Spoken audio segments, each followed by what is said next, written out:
வருஷம் வருஷம் அவருடைய பிறந்த நாளைக்கு நான் போயிடுவேன். அப்போது வந்து ஆஃபீஸுக்கு போயிருந்தேன், அவருடைய அலுவலகத்துக்கு. எத்தனை பேர் இருந்தாலும் டக்குன்னு என்னை கூப்பிட்டு கொண்டு போய் பார்க்க வச்சாங்க.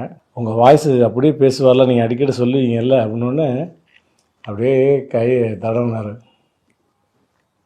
பேசு பேசு பேசு அப்படின்னாரு. ஸோ கேப்டன் மாதிரி நான் பேசினேன். சார் உங்களை மாதிரி பேசுகிறேன் சார், ரொம்ப நாள் அவங்க முன்னாடி பேசுகிறேன்னு ஆசை அப்படின்னு அவரை மாதிரி பேசி காமிச்சேன். அப்புறம் சண்முக பாண்டியும் அப்பா கிட்ட போய் பேசுங்கன்னு ரொம்ப ரசிப்பார் உங்களை அப்படின்னு. அப்பா அவரை மாதிரி பேசி காமிச்சோடனே அப்படியே என் கையை பிடிச்சிக்கிட்டாரு. பிடிச்சி அப்படியே நெஞ்சில் வச்சுக்கிட்டாரு. நெஞ்சில் வச்சுக்கிட்டு விடவே மாட்டேன்ட்டார். எனக்குன்னா தார தாரையாக கொட்டுது கண்ணீர். எல்லாரும் பார்க்குறாங்க. அது மறக்கவே முடியாது என்னால். இன்னமும் அந்த ஃபோட்டோ இருக்குன்ட்டு அப்படியே நெஞ்சோடு அணைச்சி கட்டி பிடிச்ச ஒரு ஃபோட்டோ.